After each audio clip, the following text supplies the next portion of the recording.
Hello, kiddies. This is the Crypt Keeper, and you're listening to Uncle Josh's True Scary Stories. Be careful what you ask for. You may get it.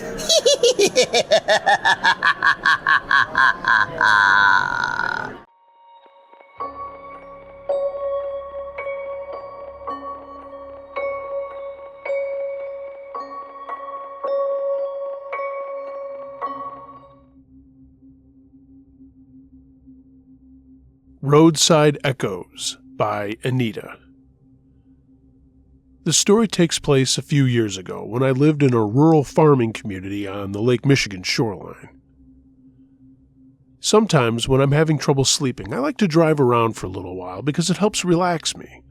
One such night, around 3 a.m. or so, I was driving down an extremely narrow, rutted road lined with heavy trees and deep, deep ditches on either side. The trees formed a sort of canopy over the cracked and buckled pavement, and the headlights of my Y2K Ford Taurus were the brightest thing out there, and that certainly wasn't saying much. Such roads were common in that area, and to tell you the truth, I loved them for the privacy and the ambience they provide. I didn't think too much of it beyond, it's a little spooky out here. I just kept driving, scanning the deep, deep ditches for deer, and looking for interesting things like abandoned houses and barns. I crested a slight rise and saw something alongside the road, but it wasn't a deer. Slowly coming up on it, I saw what appeared to be a human figure with no lower half. It was just basically a torso. It dragged itself out of the ditch on the right-hand side and then vanished completely. I immediately conducted what my sister likes to refer to as a 75-point turn to get out of there on that narrow road. I didn't sleep well when I got home. A few hours later at work, I told my boss about what I had seen. He was a farmer in the volunteer fire department and usually just smiled indulgently when I would come to him with something like that. Frankly, I think the man thought I had a screw loose. Not this time. He paused after I had finished telling my story, and looking at me in an odd and squinting way, he asked me again to describe what road I had been on, or at least the general area. He had a road map of every back road in the county in his head, so I did my best to explain where I was. Finally, he looked at me in a troubled way and told me that when he was a teenager, late 80s, early 90s, his dad, who was also a volunteer firefighter, had responded to a crash in that area. A local farmer had rolled his tractor down in one of those deep ditches and was crushed to death on his way home from late-night field work. As an aside, the entire family of that poor dead farmer is whispered to have been cursed by many in the community, but that's a different story. When my boss said this, my mouth went dry, and my boss, who doesn't usually believe in that kind of stuff, told me he did, in fact, believe me. I never drove on that road again, and I probably couldn't find it again if I went back and tried. But whenever I drive at night, I think of what I saw and the echo of a long dead man in my headlights. I don't drive around like that so much anymore.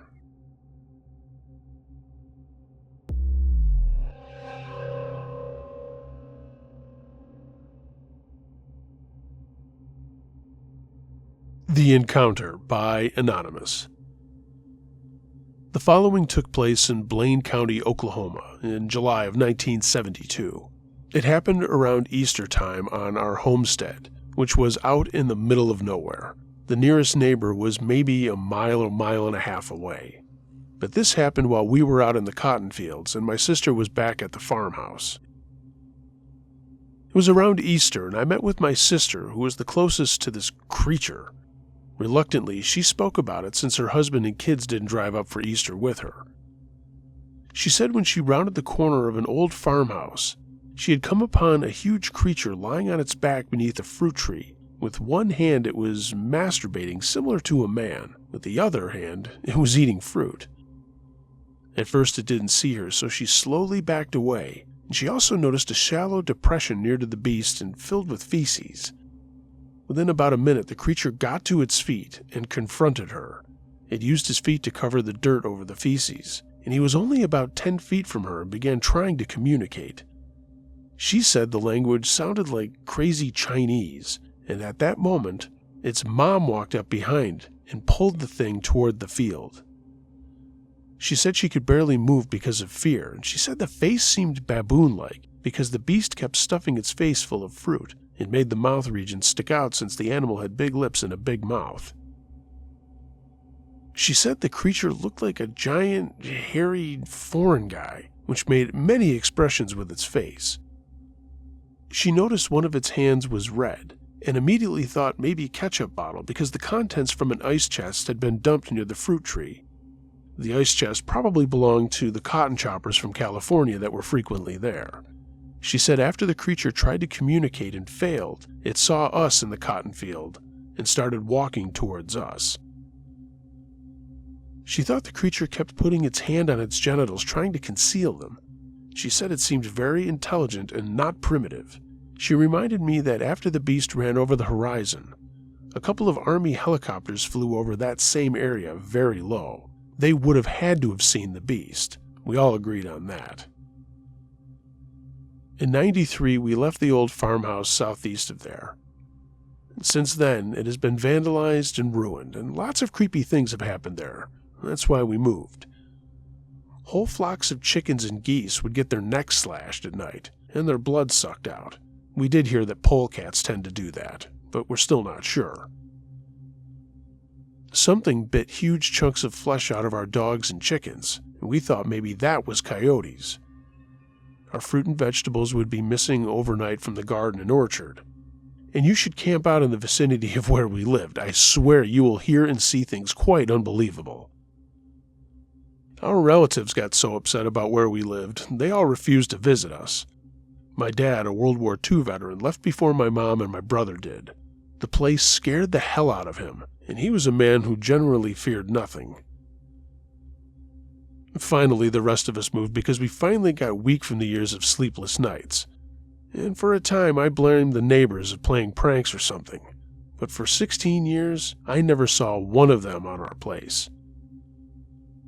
To this day, other than the strange encounter that my sister had, we have no explanation for anything other than Bigfoot.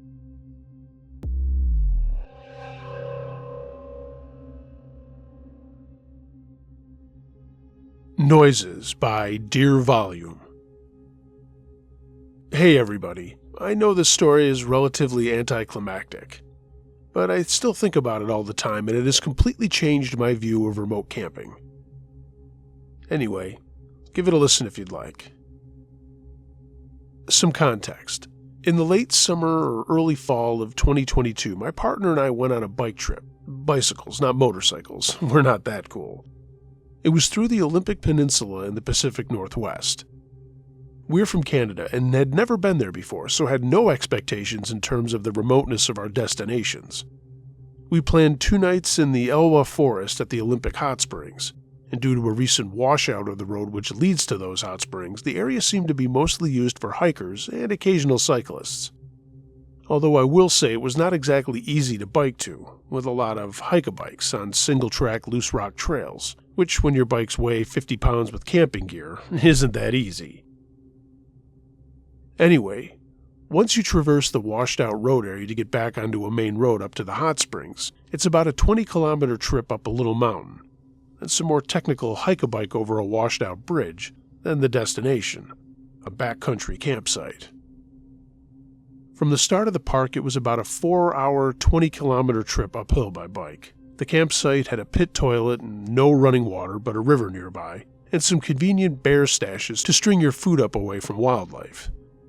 The first night we were there, a few hikers came in and out of the campground, but by the second day, we were completely alone. It was extremely beautiful at the hot springs, but the eeriness of isolation was definitely hitting us the second night as we were completely by ourselves, especially since we had to walk about a kilometer up and down some switchbacks to gather 1 or 2 liters of water to boil at a time. Not so fun in the dusk, and we didn't attempt it in the actual dark, as I'm a wuss. We wanted to stay longer, but didn't have enough food or fuel to boil water or make camping work. Fire ban in place. That second night, a minimalist hiker came through and sat down with us around our camp stove to cook a meal as he passed by. He was friendly, but a little odd. and I couldn't decide if it was more or less terrifying to know some random person was comfortable enough to just come up to us late at night. Anyway, that's the gist. I wanted to give that settling before I now describe the unnerving part, the next morning. I don't sleep well and woke up early, like 5 a.m. before sunrise. We were supposed to leave that day, and in the tent I kept thinking I could hear animals, but not well enough to define what kind of animal. Just random background noises. I don't know, it's the woods. We had a long bike ride ahead of us that day, so we began packing up camp before the sun came up, with our headlamps and flashlights. Being afraid of the dark and a big baby, instead of making the slightly longer walk to the pit toilet, I walked about 10 feet from camp into a bush to pee. At that time, I started hearing what I thought were the murmurs of people camping, voices that I couldn't hear, locate, or decipher very well. Looking through the trees, it looked like there was the reflection of shiny sleeping bag material about 40 feet from where we were, down this sort of ravine area, and I thought, that's a weird place to camp without a tent. But it did explain the murmuring voices, so I carried on packing with dawn just barely breaking. While we were packing, some cracking branches and general rustling noises started in the large tree area right next to where we were. By next to, I mean no more than 5 or 10 feet away from us. This was a designated backcountry campground, so while we were surrounded by trees, it wasn't thick forest in the area. There were spaced out trees with brush under them, and you could see through them well enough. There was enough of a clearing to visualize other parts of the campground, and you could see the entirety of the trees well enough that you'd assume it would be obvious if anything bigger than a few squirrels or birds were rustling in them. Anyway, the noises in the tree got progressively louder, and yet the tree was completely still. It was the sound of large branches cracking, the sound of heavy things falling, etc. To be honest, it sounded like rocks were being thrown, or branches tossed at the ground, but there were never any actual rocks or branches thrown at us or anywhere near us. There was no movement. If you could imagine the sound of a large animal rustling around right next to you in a tree, that would be my best description, but visually, nothing was happening. By this point, the sun was mostly up and it was darker in the forest, but there was enough light to no longer use a flashlight. My partner and I made mention of it to each other, kind of like, is there a giant bird in there? A bear? I don't see any animals. As we continued packing, I had my knife in my pocket, as if I'd stab a bear or a cougar, and he had the bear spray by his side. We started moving faster with the mutual understanding of like, what the fuck is happening? And as I mentioned, I'm a wuss, so felt somewhat internally panicked, but was trying my best to not project my panic. We had resorted to intermittently clapping our hands and hollering in case there was some kind of magical wild animal in the brush that we just couldn't see. Finally packed, we moved our loaded bikes to sort of the main trail area of the campground, a little bit further away from the loud tree, but still within 20 or 25 feet. That's where the outhouses were.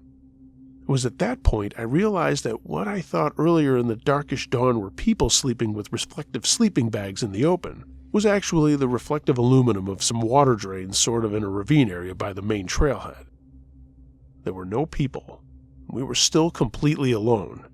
I had no idea what those voices from earlier were. My partner went to use the outhouse right in front of us off the trail so we could get the hell out of there while we fastened our final items to our bikes. And at that point, the commotion of the tree was getting increasingly louder. And while it probably doesn't sound scary, it was quite scary while I was standing there alone. I could see the tree from a different vantage point now, and there was still nothing there. No movement in the tree, just loud branches cracking right in front of me. There was no wind, and the sound of a tree being thrashed by something large, and yet there was no movement. I felt crazy. I started wondering if I was going to be attacked when he was in the outhouse, so I just continued clapping and making loud noises to make my presence known. Finally, my partner walked out of the outhouse, and all the noises stopped, like completely stopped, dead quiet. We put our bear spray away and got the hell out of there, and ultimately my feeling on this is that something wanted us to leave. I know this story sounds pretty stupid, and again, nothing ultimately occurred other than the noises. I mean, evidently Sasquatch was on my mind after this happened. And we tried to learn a little more history on the hot springs, and discovered a small book on its commercial history, and I did Google other Sasquatch-like encounters in the area. However, I'm not left with much interpretation of this event other than feeling like the Alba Forest and the Olympic Peninsula is definitely special, and it changed my perception of the woods and its possible inhabitants. I've read that these hot springs are sacred to the Klallam tribes, but as a white settler, I can't speak much on that or what that means for the story. Had I been alone, I probably would have questioned if I was having auditory hallucinations. And when I tell people this story, they're usually like, "So what, you heard some noises in a tree?" But it's hard to convey how loud and violent the tree sounded, given that it looked totally normal. I mean, maybe you'd feel the same way. I did find some weird missing 411 cases in the greater area of the Olympic Peninsula, but I don't put much into the similarity of those. I've never gone back there, but would like to return one day with more people, and more camp stove fuel, as it otherwise felt like a stunning paradise in the woods before the tree event. Curious if others have ever had an experience at those hot springs. I'd love to know.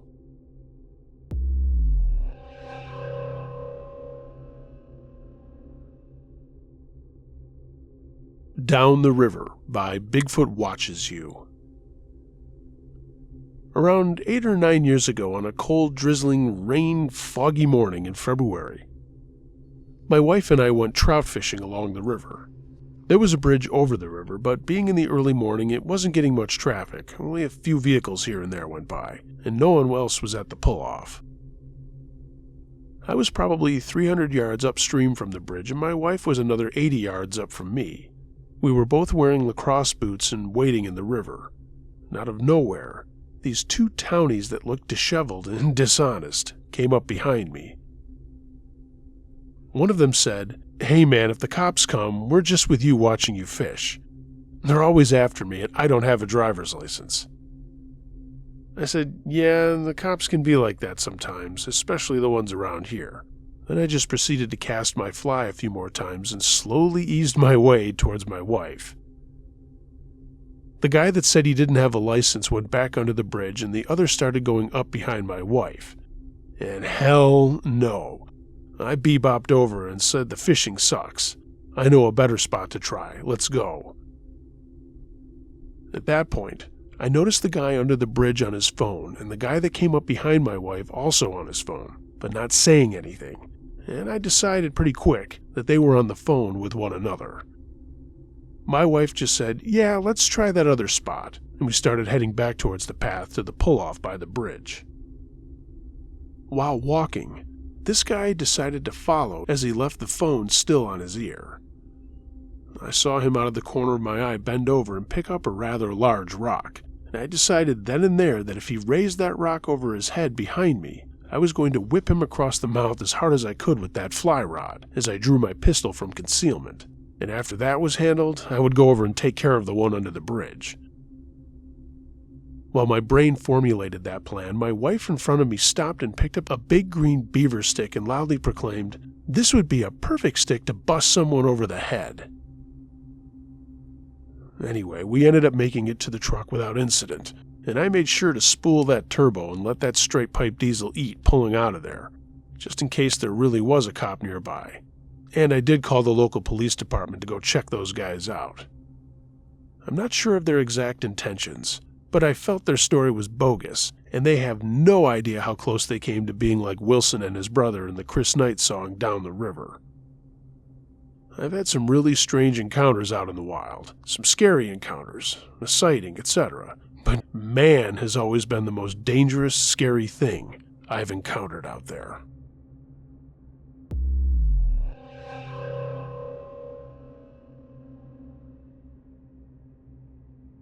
Heard a Whistle by Lumpy Artichoke.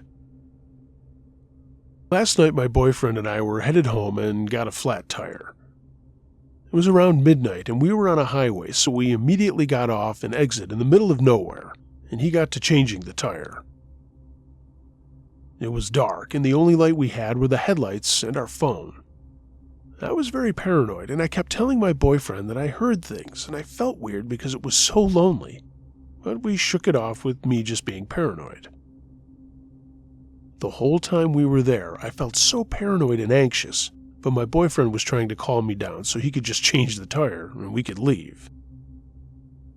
I was on the lookout with my flashlight the whole time, and finally, after 30 minutes of being out there, he was finished with the tire. He told me to put something up in the car, and as soon as I went back to him, he yelled at me to just get the fuck in the car, and I immediately went in and was just in full panic mode. The whole car was moving from the trunk, and I just heard banging. I kept trying to look back and forth to see where my boyfriend was, and if I saw someone, it was such a blur I can't remember most of it anymore. Thankfully, my boyfriend immediately got in the car and we rushed out of there. He proceeded to tell me that he had heard a whistle from a thorn bush in front of us, as if someone was calling him, and then he saw jeans and a body figure right behind it when he heard the whistle, and he immediately picked up the flat tire and forced it into the trunk. We were terrified, and still are, because we were at that location for 30 minutes, so I don't know if there was a person just staring at us the whole time. And if so, why? Wouldn't they have done something by then? I wish I had looked out when we left to see if there was any movement or if I saw anyone, but we were just in full panic mode, and my boyfriend literally had chills all over his body. He did say when he was forcibly closing the trunk he had a crowbar, and he didn't see anyone come out, but it was fast and a blur, and he didn't exactly see anything else. I do truly believe he saw something because he felt like it was a life or death situation and that his body took a screenshot. We aren't sure what that whistle was, but we are thankful nothing happened. We're definitely never stopping in the middle of nowhere in the night ever again. A friend said that it could have been his guardian angel looking out for him, for that whistle to leave immediately. And yeah, that was definitely the scariest experience we've ever had.